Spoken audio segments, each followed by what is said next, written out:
Bonjour à tous, bienvenue pour ce live sur la révolution réglementaire, quel avenir pour le leasing. Donc je me présente, Alexandre Silam, je suis en charge de la partie gestion et finances d'entreprise chez Finance Innovation. Premièrement, je tenais à m'excuser pour la dernière fois, on a dû décaler ce live car on a eu un contretemps avec la plateforme Livestorm, mais on a résolu le problème, vous êtes tous présents aujourd'hui. Et donc, j'ai un honneur de lancer ce live sur la révolution réglementaire. Et pour ça, j'ai Frédéric Boyer de chez Xloan et Nicolo Gerardini de chez SIA Partner. Je vous laisse la main, Frédéric. D'accord, merci Alexandre. Bonjour à tous. Donc, quelques mots sur le programme qu'on va dérouler ensemble. On va faire un rapide tour de table pour nous présenter Nicolo et moi-même. On partira sur un panorama des nouvelles réglementations. On en comprendra ensemble les impacts, qu'ils soient économiques, commerciaux et opérationnels. Et puis, dernière session sur les perspectives et bien sûr une session de questions-réponses. En quelques mots, donc, je suis Frédéric Boyer, je suis directrice associée d'Xloan. Xloan est une solution qui fait partie du pôle software d'Open Group. Xloan est une solution qui est spécialisée dans la gestion de crédit et de leasing. On équipe principalement des banques généralistes ou des financeurs spécialisés. La plateforme couvre toutes les typologies de crédit ou de leasing, je ne veux pas rentrer dans le détail. Et surtout, le produit couvre l'ensemble des processus métiers qui vont de l'onboarding en passant par la gestion de l'ensemble des contrats et pour aller jusqu'au processus de recouvrement. Et donc, on est aujourd'hui ici avec SIA Partner. Pourquoi? Parce qu'en tant qu'éditeur, on est bien sûr très sensible au respect des différentes évolutions réglementaires. Et pour nous, c'est important de travailler en collaboration avec les cabinets experts. Et c'est le cas sur le sujet avec SIA Partner. Mais je vais laisser la parole à Nicolo pour se présenter. Merci Frédéric. Bonsoir à tout le monde. Je me présente rapidement, Nicolo Giardini, je suis directeur associé chez SIA Partners. J'ai en charge l'offre leasing de manière plus générale de tous les services financiers spécialisés. Aujourd'hui, j'accompagne plusieurs acteurs du leasing dans leur projet de transformation à la fois stratégique, organisationnelle, technologique et également réglementaire. Quelques mots également sur SIA Partners. SIA Partners, c'est un cabinet de conseil en stratégie opérationnelle indépendant, international, mais qui est né en France en 1999. Aujourd'hui, nous sommes à peu près un peu plus de 3200 consultants dans le monde, dont 1250 en France, organisés sur disons une vingtaine de pays, 50 bureaux dans le monde entier, avec une implantation très forte en Europe, mais également aux US, en Australie, en Asie et au Moyen-Orient. Et aujourd'hui, on décline nos activités sur 4 business lines. SIA Partners, qui est l'entité conseil, du coup organisée par secteur, Financial Services, Automotive, Real Estate, Énergie, Transport, etc. SIA Experience, qui est la partie un peu plus digitale et qui couvre les aspects marketing. Une partie cybersécurité et enfin la partie ECA, qui est la plateforme intelligence artificielle et qui propose à la fois des produits sur étagère intelligence artificielle, mais également du conseil augmenté. Voilà. Ok. Ben, merci beaucoup, Nicolo. Donc, comme je le disais tout à l'heure, on va d'abord commencer par un panorama pour comprendre un petit peu quelles sont justement toutes ces nouvelles réglementations. Vas-y, Nicolo, je te laisse la parole pour nous détailler tout ça. Oui, révolution réglementaire. Moi, je parlerai aussi plutôt de évolution réglementaire. En tout cas, il y a un cadre normatif qui est assez dynamique. Voilà, les réglementations, les normes impactent tous les acteurs économiques parce qu'en fait, les obligent en quelque sorte à devoir se rendre du coup compliant, du coup à se transformer et à faire évoluer un peu leur façon de faire du business, d'opérer. En fait, ils impactent tout, le où, le terrain de jeu en fait, où ces acteurs travaillent et vont jusqu'à créer des nouvelles opportunités. Aujourd'hui, comme je disais, le cadre normatif est assez dynamique, assez vif. pour ces acteurs. Mais j'aimerais bien déjà poser un peu le cadre, un peu la structure. En fait, on a à la fois on peut avoir des réglementations qui sont transverses, voilà, qui s'adressent de manière un peu générale à tous les acteurs, toutes les institutions financières, mais de manière plus large également à toutes les entreprises. Et on a également, de l'autre côté, des réglementations, des normes qui impactent avec, disons, certains articles, des normes, directement le leasing, directement les leasers. Pourquoi? Parce qu'en fait, sont dédiés à cette typologie d'acteurs, voilà, à ces marchés, ou parce que sont dédiés à ces produits au crédit bail, voilà, ou également parce qu'en fait, se focalisent sur certains secteurs qui sont en relation du coup avec les leasing. Par exemple, si je parle du matériel roulant, du leasing matériel roulant, et on fait référence du coup à l'automotive, ou encore si on parle du crédit bail, on a le secteur real estate encore. Après, je ne vais pas citer toutes les industries qui sont desservies par le leasing mobilier, parce que sinon on ne terminera pas. Mais voilà, on peut voir en tout cas des réglementations qui sont aussi sectorielles. Et après, autre point important que j'aimerais bien mettre en avant, c'est qu'on a un cadre normatif sur plusieurs niveaux. On a un premier niveau qui est, disons, européen, supranational, voilà, du coup européen, et ensuite un niveau national, du coup local. Et ça veut dire quoi? Ça veut dire qu'en fait, les impacts, c'est quoi? C'est que les acteurs qui ont une présence internationale, forcément, qu'ils ont du coup une intervention sur plusieurs marchés géographiques, ils ont une complexité majeure. Et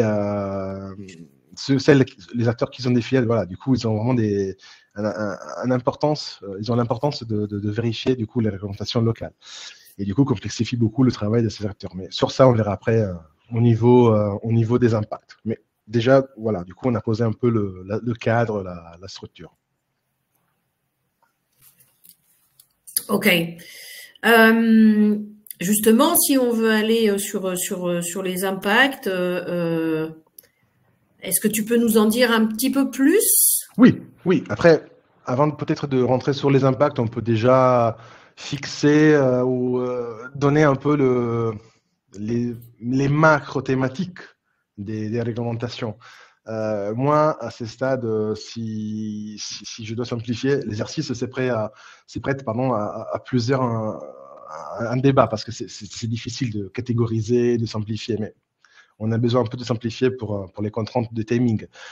Moi, je vois de manière générale 3 macro-thématiques, 3 macro-axes de normatifs de réglementation. La première, c'est toutes ces réglementations, toutes ces normes qui ont une orientation plutôt financière.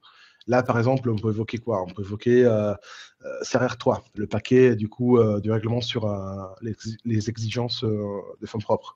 Pourquoi c'est intéressant? Déjà, c'est quoi? CRR3, c'est ni plus ni moins la déclinaison européenne des normes bâloises, de BAL 3. C'est du coup un nouveau paquet réglementaire qui porte sur les capitaux calculés par les établissements financiers. Et ce paquet-là a été du coup récemment approuvé, fin 2023, et publié juin 2024 sur le journal officiel, et va s'appliquer au T1 2025, 1er janvier. Et pourquoi on va en parler? Pourquoi c'est important pour le crédit bail? Parce que déjà, c'est une première fois, c'est la première fois en fait que le régulateur européen, du coup le BA, spécifie des clauses qui sont, pardon, excusez-moi le jeu de mots, mais elles sont spécifiques pour le crédit bail. Ça veut dire quoi? En fait, le BA, European Banking Authority, reconnaît un peu la spécificité, la particularité, si je peux dire ainsi, de cette forme de produit de financement qui est le crédit bail. Et du coup, reconnaît potentiellement un risque plus faible. Voilà, un profil de risque, pardon, plus faible. Ça veut dire quoi?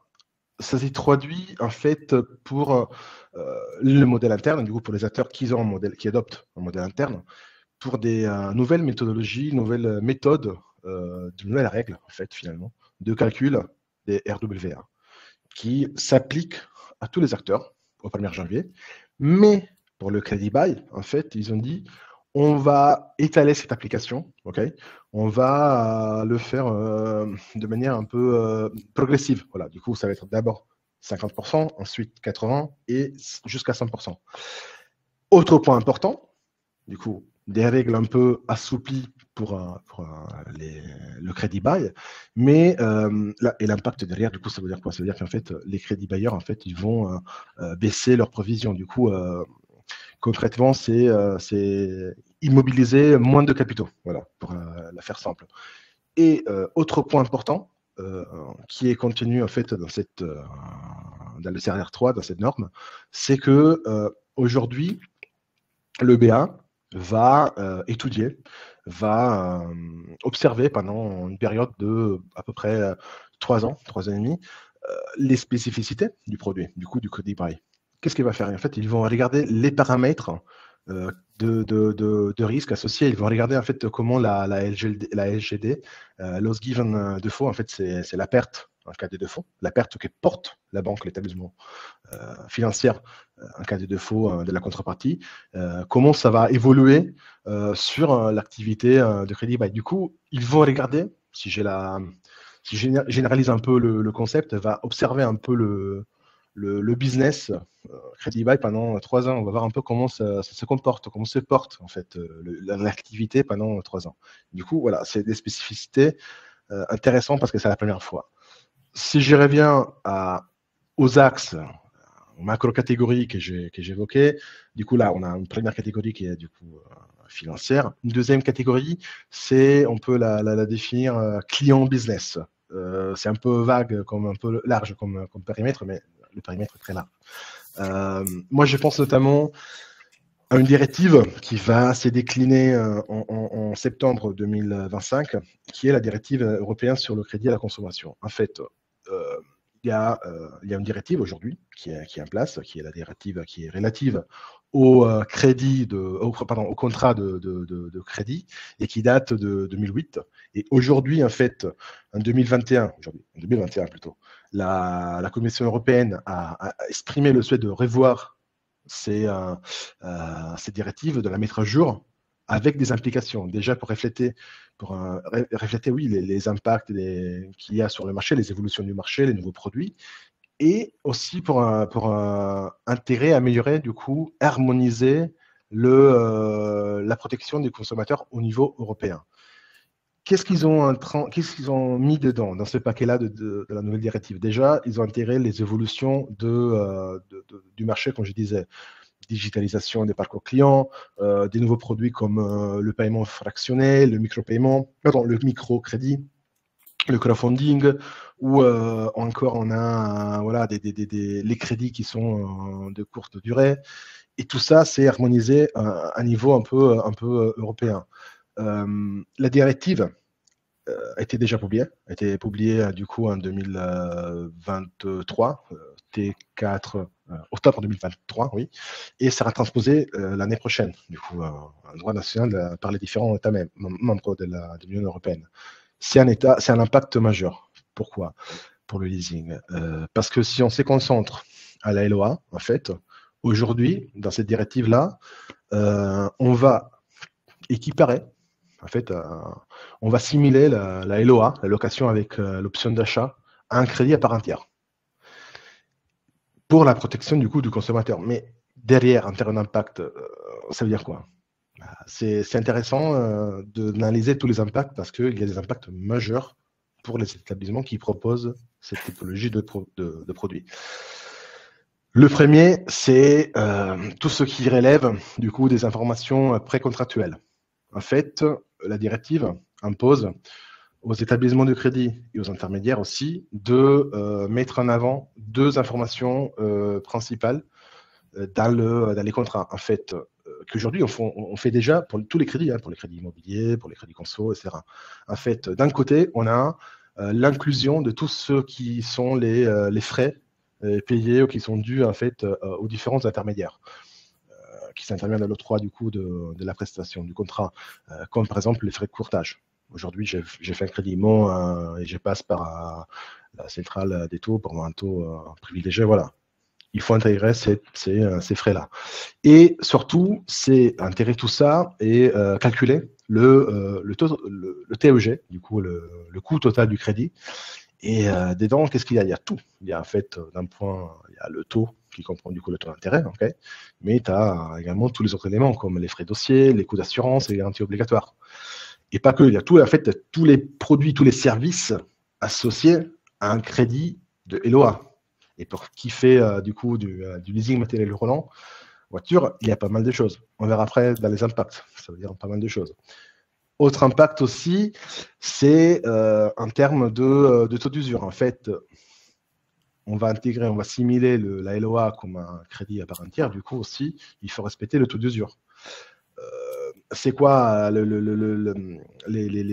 sujets pour le leasing? C'est qu'aujourd'hui, le taux d'usure est revu au mieux. Le calcul du taux d'usure est revu assez régulièrement pour refléter justement les conditions macroéconomiques, l'inflation et tout ça. Déjà, le niveau des taux de la BCE, voilà, c'est la première des choses. Et la vision, le point de vue des leasers, c'est qu'en fait, le taux d'usure ne soit pas suffisamment élevé pour justement couvrir le taux d'une LOA qui englobe tout le coût du refinancement, bien sûr, okay, pour l'établissement financier, mais de l'autre également, comme je disais, tous les services annexes, les garanties, les opérations d'entretien, tout, en fait, tous les services qui sont autour, dans le contrat, mais autour du coût du véhicule. Et autre point aussi, mais ça c'est plutôt pour les leasers, du coup pour les acteurs qui opèrent sur un marché global, européen, c'est le fait qu'en fait il y a des règles aussi différentes de calcul. Il y a des législations en fait sur le taux d'usure qui sont un peu différentes. Par exemple, rien qu'entre France et Italie. Hein. Voilà. Et du coup, voilà, il y a des règles additionnelles qui peuvent s'ajouter. Il y a un troisième aspect, mais sur lequel aujourd'hui on est un peu encore... la vision n'est pas totalement claire. Il faudra voir dans les prochains, je pense, courant S1 2025. Ce sont les conditions du coup de remboursement anticipé qui vont s'appliquer du coup au contrat de la LOA. Sur ça, c'est un peu vague. Est-ce qu'on va appliquer les mêmes conditions qu'on a aujourd'hui pour, je sais pas, les IRA sur les crédits IMO ou crédits conso? On ne sait pas. Voilà. Mais en tout cas, il y a ces impacts au niveau européen et après, on a aussi des normes sur cette deuxième thématique, client business, au niveau un peu plus national, local. Moi, je pense, par exemple, au leasing social qui en France, en 2024, a été porteur pour le marché et qui, normalement, va être reconduit, du coup, en 2025. Voilà. Du coup, c'est un contexte normatif sur ces deuxièmes aspects aussi dynamique. Voilà. Troisième aspect, troisième axe, troisième filière, si on peut dire ainsi, c'est tout ce qui est très importante, la durabilité, en tout cas la transition énergétique. On voit depuis des années pas mal d'impacts. Des actions des régulateurs qui arrivent à tous les niveaux. Au niveau européen, on a vu avec notamment le reporting, au niveau local avec les différentes normes.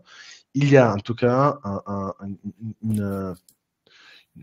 aspect très important sur le sens durable du business.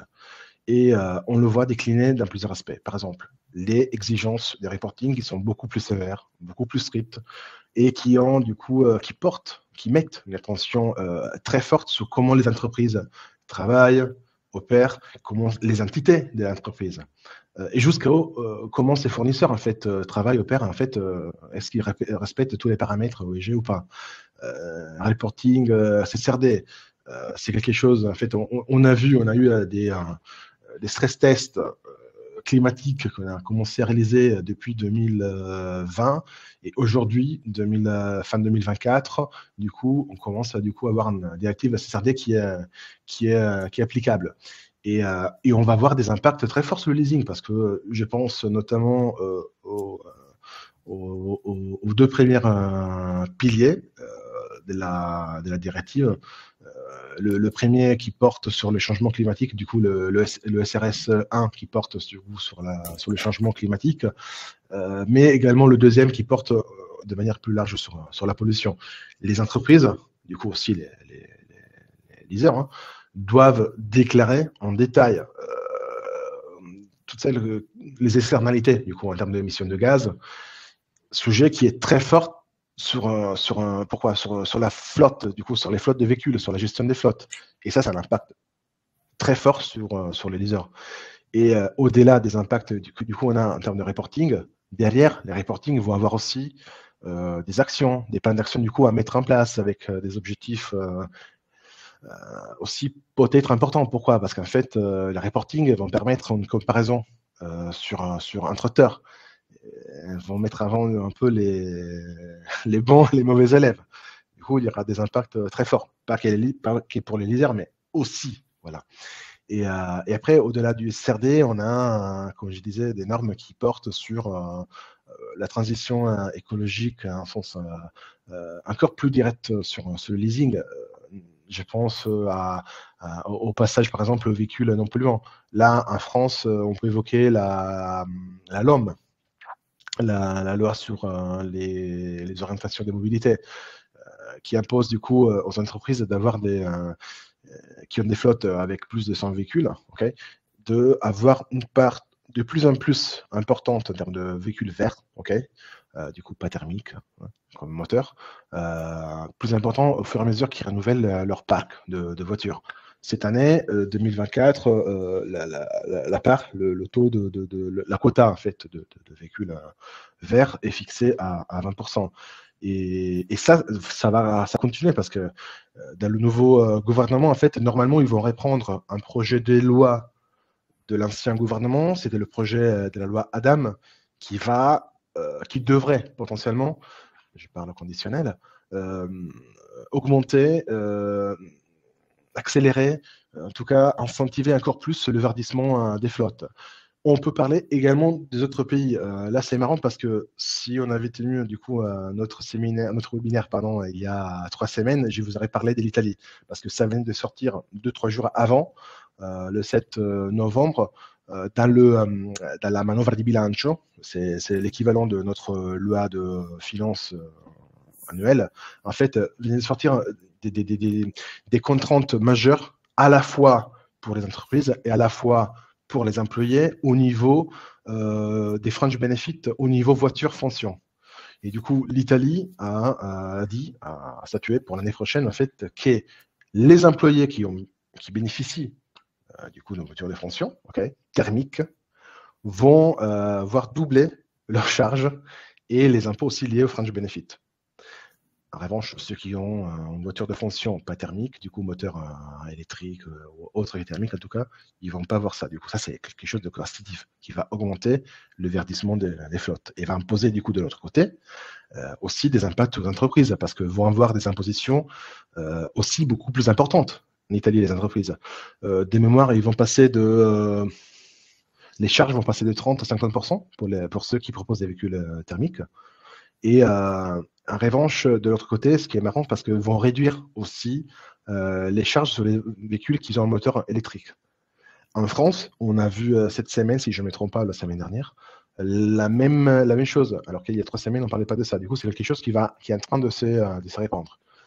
Tout ça pour dire qu'en fait, c'est quelque chose les normes locales qui vont impacter beaucoup, notamment les leasers, dans ces cas-là, tous ceux qui font de la location de véhicules. Et l'OA et l'LD aussi. Après, on a aussi un côté très positif, pas que les autres ont un côté négatif, mais je pense notamment à toutes les normes et à toutes les réglementations, en tout cas plutôt sectorielles, hein, qui facilitent, qui incentivent le financement des filières vertueuses. Du coup, on peut dire un peu le leasing vert. On a assisté les dernières années, il y a certains acteurs qui ont très investi, en tout cas, dans certaines typologies de produits, en termes de actifs financiers, excusez-moi, en termes de leasing, les panneaux photovoltaïques, les pompes à chaleur, voilà. Il y a des incentives qui forcent, du coup, qui accompagne cette typologie de produits, du coup, qui favorise des filières virtuoses. Mais de l'autre côté, on voit par exemple la taxonomie verte qui classifie les activités économiques, qui du coup permet d'identifier dans une certaine mesure quelle activité est verte ou durable ou ne l'est pas. Voilà. Et du coup, ça impacte aussi un peu les stratégies à la fois des entreprises et à la fois des lésers. Et après, je termine, il y a un bonus track, si je peux la définir ainsi, c'est une quatrième catégorie un peu plus transverse, parce que, comme je disais au début, on a des normatives, des réglementations qui sont assez transverses. Et là, je pense, en termes de calendrier, je parle notamment de DORA, du coup, Digital Operational Readiness Act, très important, mais l'impact ne va pas être que sur les leasing, ça va être vraiment de manière transverse. Voilà un peu le contexte, le panorama global. Il y a d'autres, mais voilà, ça pour moi sont les principales réglementations en termes actuels, en termes de calendrier. N'hésitez pas si vous avez des questions, en tout cas on peut invoquer d'autres. Là, j'ai parlé beaucoup, Frédéric, désolé, j'ai parlé pendant un bon moment. Est-ce que, toi aussi, tu as une vision des impacts? Le sujet est vaste, non? Oui. Est-ce que tu as une vision des impacts aussi de ces réglementations ou des réglementations en sens large pour un éditeur? Voilà, ça c'est intéressant aussi. Pas qu'un cabinet conseil, mais aussi un éditeur. Oui, oui, effectivement. Nous, en tant qu'éditeur, on a globalement deux catégories d'impact à anticiper. C'est les impacts, bien sûr, sur le produit, mais aussi sur l'organisation de l'éditeur. Là, tu as rapidement parlé de DORA. Tous ces sujets-là doivent aussi impacter l'organisation. Et ça, c'est super important. Donc aujourd'hui, on a un produit comme Xloan qui gère déjà du taux d'usure, qui gère déjà du TAEG. Aujourd'hui, nous, on doit être capable néanmoins pour la directive européenne, mais aussi pour les normes bâloises, pour les normes ESG, de rentrer un certain nombre d'attributs, que ce soit sur les biens ou sur les tiers, pour permettre à nos clients utilisateurs de produire les reporting ad hoc. Aujourd'hui, on voit le besoin de reporting, notamment sur ces normes, il est existant et il va s'accroître. Donc, à nous de fournir les outils pour que nos clients puissent avoir une analyse la plus fine possible de leur portefeuille. Aujourd'hui, demain, ils vont devoir, par exemple, être capables de sortir dans leur portefeuille de financement quel est le taux d'énergie verte qui est financé par rapport aux énergies fossiles. Bref, tout un tas de nouveaux attributs qu'on n'a pas forcément aujourd'hui et qui doivent être intégrés dans une solution comme la nôtre. C'est le cas. Nous, on a déjà un data lake qui fournit un certain nombre de données. Eh bien, ces données, elles seront complétées par paramétrage. Le tout, bien sûr, c'est d'anticiper au maximum l'arrivée de ces nouveaux critères pour pouvoir être capable de les fournir le plus vite possible à nos clients. Ça, c'est côté produit, mais côté organisation, c'est également primordial.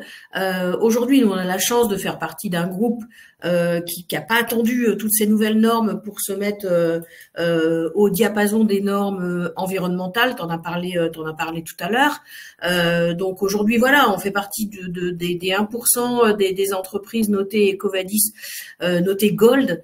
1% au niveau mondial, donc ça c'est pareil, ça s'anticipe.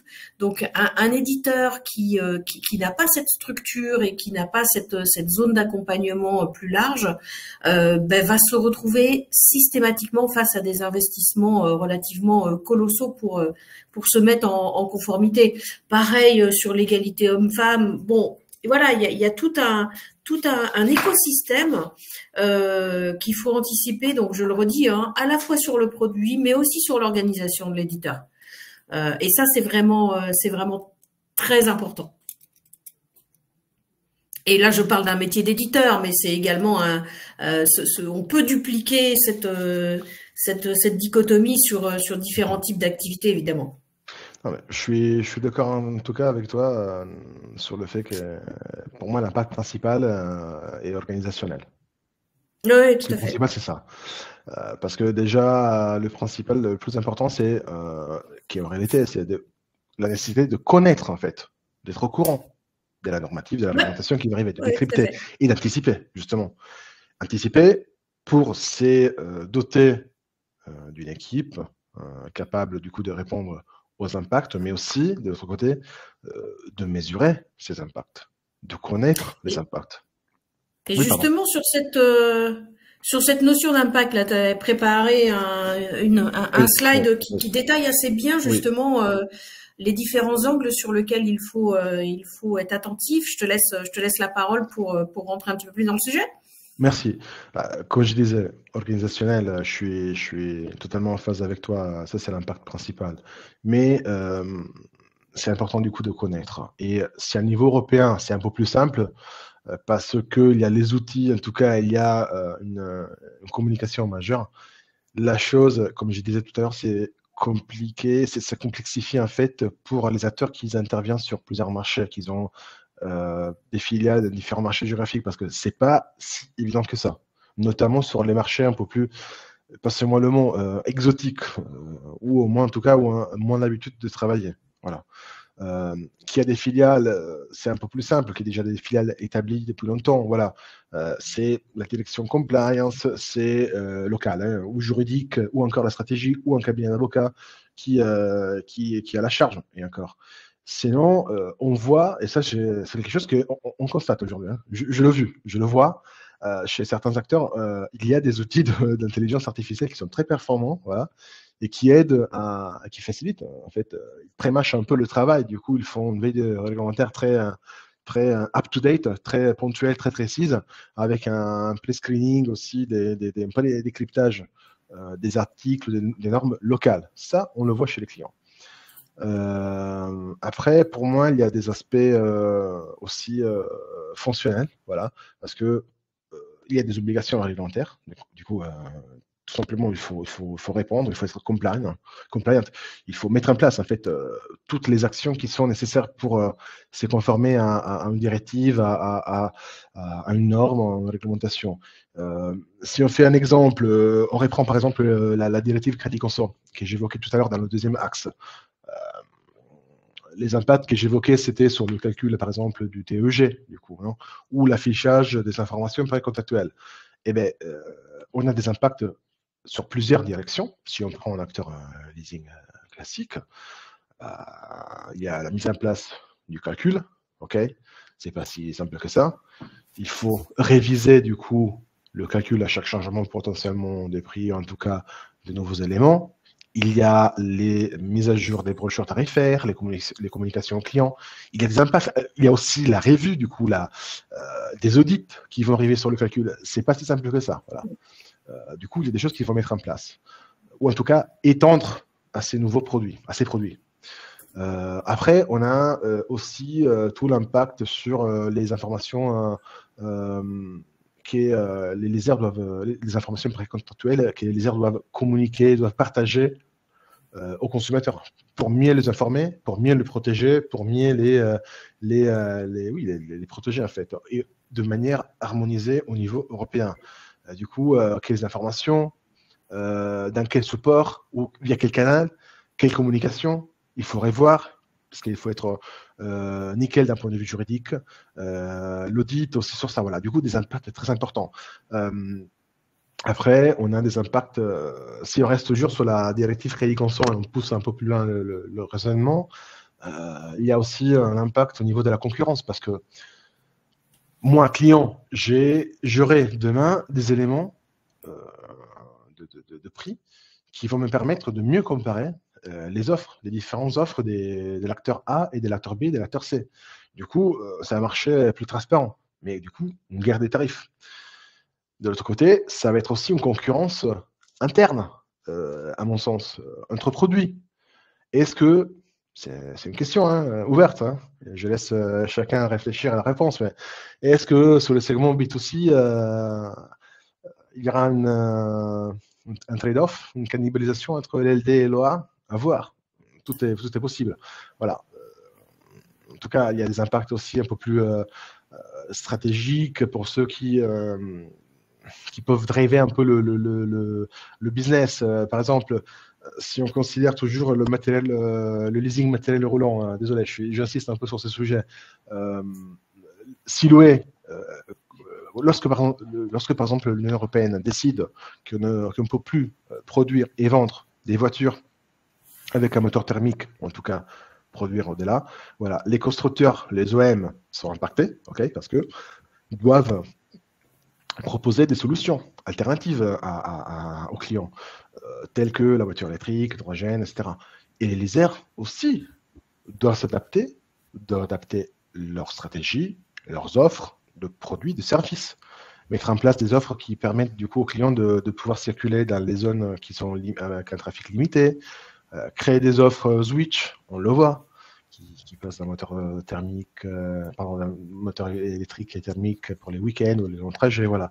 Ce sont des choses qui du coup nécessitent des réflexions et qui sont déjà le cas, hein, c'est déjà le cas, des réflexions au niveau high level, global, pour les entreprises qui ont un part de marché important, en tout cas qui veulent survivre. Et qui vont avoir des impacts aussi sur, à partir des normes locales. On a parlé tout à l'heure de la loi finance, de la manœuvre di bilancio en Italie, voilà. Des normes locales, en tout cas, qui peuvent impacter aussi au niveau national un peu le sujet du matériel roulant. En France, par exemple, les sanctions dans les verdissements des flottes, il va avoir des impacts sur les loueurs. Ils sont en B2B2B et finalement, ils fournissent un service, une offre. Voilà.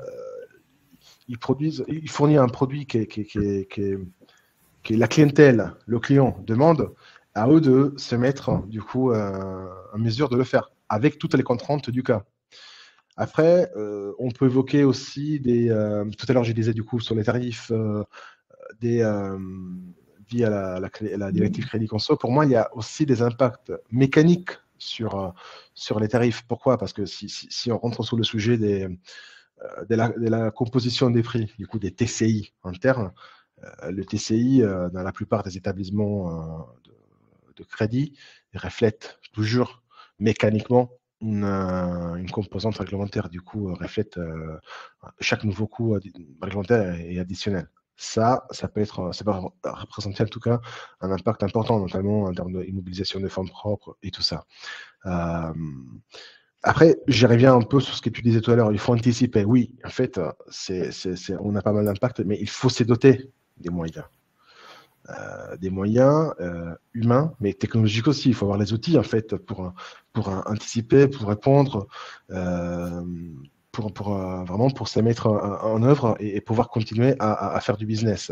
Là, on parlait tout à l'heure de l'intelligence artificielle, par exemple, dans la réglementaire, avec les solutions qu'ils proposent, mais je pense aussi aux maquettes pour le calcul des TEG, ou encore, comme tu disais, le sujet pour les data lakes, en fait, le sujet des données à collecter pour le reporting extra-financier CSRD, par exemple. Voilà, il y a des choses qu'il faut mettre en place. Et ce sont des impacts actuels dans les différentes institutions financières, en tout cas dans tous les acteurs. Voilà. Et vont continuer. Voilà. Je ne sais pas si j'ai répondu un peu à tous les impacts qu'on peut voir, mais c'est une vision un peu large. Il y en a d'autres en tout cas, mais ça c'est pour dire qu'il y a toujours de la transformation en fait. C'est pour ça que je dirais qu'il y a une évolution, voilà, réglementaire. Eh ben justement, comme tu parles d'évolution, de révolution, en termes de perspective, et qui sera également notre conclusion. Je vois qu'il y a quelques petites questions dans le chat également, donc on y reviendra tout à l'heure. Si on reste sur les réglementations qu'on a évoquées tout à l'heure, restons sur cela. Pourquoi? Parce qu'en fait, il y a des impacts là qui vont arriver de manière assez immédiate. CRR3, on a évoqué, du coup, mise en place 1er janvier 2025 avec cet étalement progressif pour le crédit bas immobilier qui est intéressant, mais aussi directive conso. Du coup, ces deux impacts-là, c'est quelque chose qu'il faudra observer. Qu'est-ce qu'on va voir, par exemple, sur le sujet CRR3 dans 3 ans? Est-ce que, du coup, on aura encore des normes de calcul plus souples pour le crédit bail ou pas? Ça, c'est à voir. Du coup, c'est quelque chose qu'il faut observer. Il faut rester vigilant. Sur la directive Crédit Conso, tout à l'heure, je disais cette troisième thématique du remboursement anticipé. À voir comment ça va impacter. Pas que, en tout cas au niveau supranational, révélant sur le national aussi. Moi, si on parle du matériel roulant, je suis assez curieux, voilà, j'ai dit ça, de voir comment les normes locales, pas européennes, mais locales, françaises, italiennes, UK, parce que pour l'instant, c'est pas trop le cas. Comment vont porter en fait les incentives? Est-ce qu'ils vont porter du coup le marché du véhicule électrique ou pas?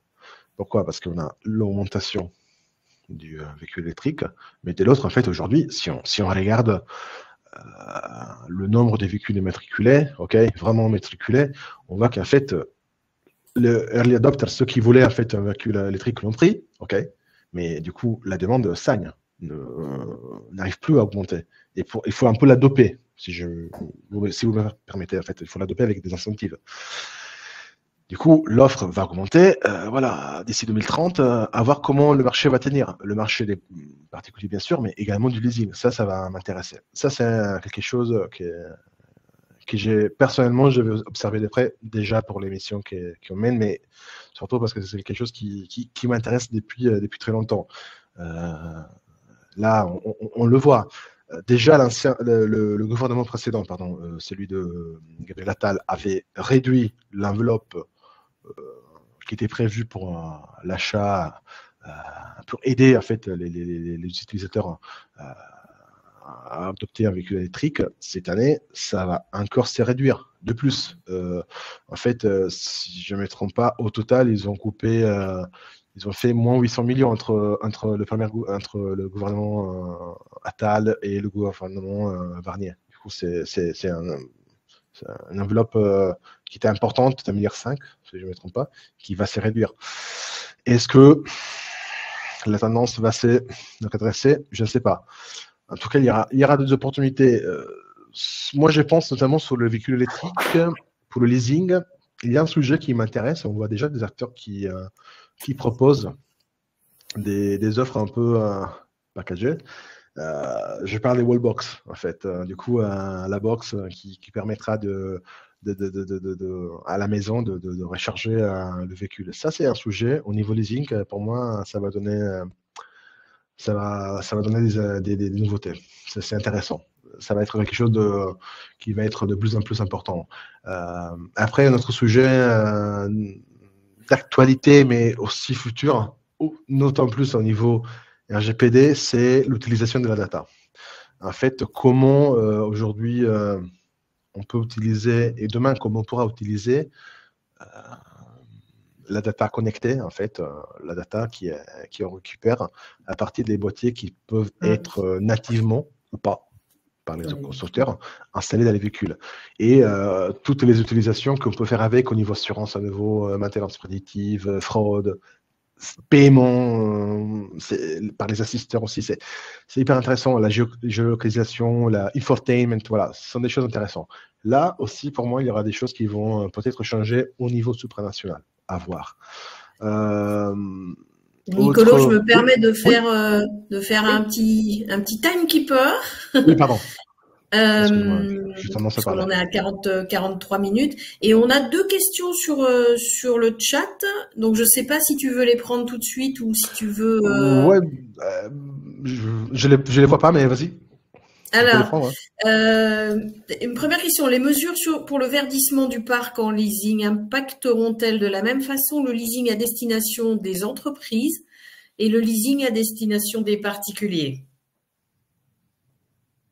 En fait, le parc lorsqu'on parle de flotte, on parle des flottes B2B, 2B, du coup, c'est pour les entreprises.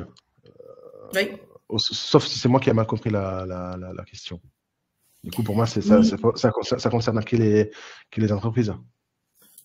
D'accord. Oui, je pense que c'est effectivement. On a une deuxième question. Hop. Quels sont les principaux impacts de la CRR3 pour le leasing?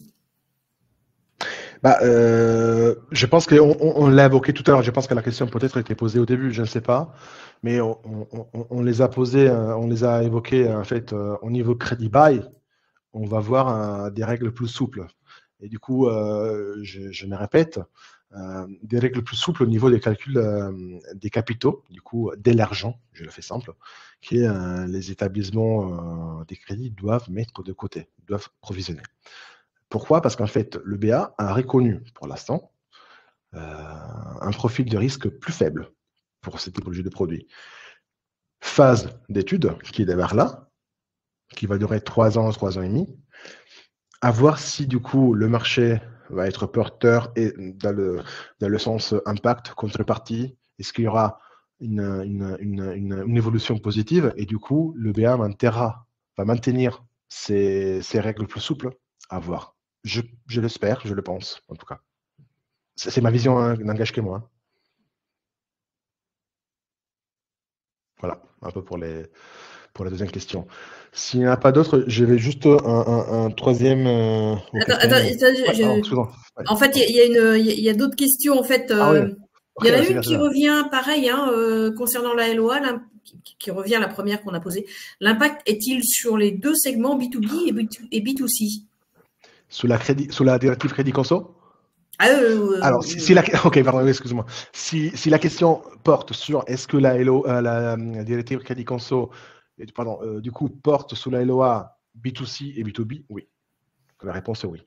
En fait, c'est le produit, c'est pas le segment clientèle qui est plus ou moins important, c'est le produit. Du coup, la LOA, location avec option d'achat, qui paraît intégré, assimilé, voilà, un crédit à part entière. D'accord. Une autre question. Oui. Quel est l'impact pour le leasing opérationnel?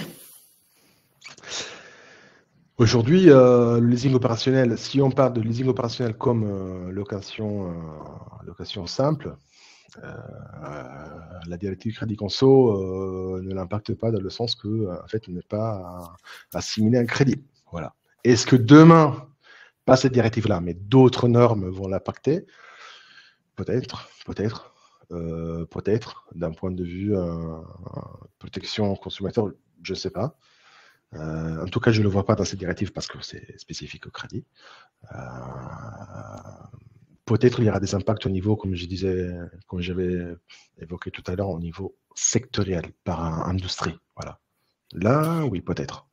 D'accord. Et donc, une complétude sur la dernière question, toujours sur le leasing opérationnel. Quel est l'impact de la CRR3? La CRR3, en fait, on est sur du crédit bail immobilier. Du coup, déjà, il faut un peu réduire la portée. Pour moi, c'est dans le périmètre. C'est dans le périmètre. Mais c'est crédit bail immobilier. Non. Je ne sais pas s'il y a d'autres questions. En tout cas, il y avait juste un dernier impact que je voulais évoquer, qui à mon avis va être très intéressant aussi parce qu'on n'en parle pas beaucoup. Voilà.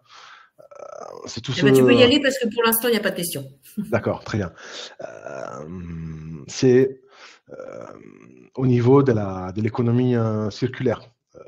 C'est un sujet important qui voit de plus en plus de l'investissement, qui reprend l'axe durabilité. Il y a une norme. Déjà, on a vu, pardon, j'ai fait un petit excursion en préambule. On a vu que récemment, départ la difficulté à trouver des pièces de réchange dans l'aftermarket, post-Covid, post-guerre Ukraine, tout ça. On a eu un impact positif sur le marché d'occasion. Okay, difficulté à produire de nouveaux véhicules. Du coup, marché du véhicule d'occasion qui a explosé en Europe et partout. Ça, c'est positif, du coup, sur la transition écologique. Mais là, l'Union européenne, en fait, a adopté un nouveau règlement, écart, en fait, qui est une clause, tout simplement, sur la réparation harmonisée, okay, et qui, du coup, va permettre aux consommateurs d'avoir plus de liberté de choix des pièces des réchanges qui sont visibles sur le design du véhicule. Du coup, ça ça va impacter, au niveau de la carrosserie, hein, je parle, ça va impacter énormément l'aftermarket, du coup, secteur de l'automotive, les OM, du coup, les constructeurs, parce que l'aftermarket fait partie c'est un gisement de revenus hein, pour les constructeurs d'auto, mais également les leasers. Pourquoi? Les gestionnaires des flottes. Parce qu'en fait, il y a tous des enjeux énormes d'un point de vue garantie constructeur, dans le cas de reprise des véhicules, la maintenance. Voilà. Là, c'est un sujet très important. Pour moi, sur ça, il y a des choses très intéressantes à voir là qui vont arriver. Voilà. Après, j'arrête. Je ne sais pas si j'ai tenu le timing. Désolé, j'étais peut-être un peu trop long ou j'ai parlé un peu trop vite. En tout cas, si vous avez des questions, n'hésitez pas. Hein. Merci en tous les cas pour cet exposé un peu plus complet. Je ne sais pas s'il y a d'autres questions. Oui.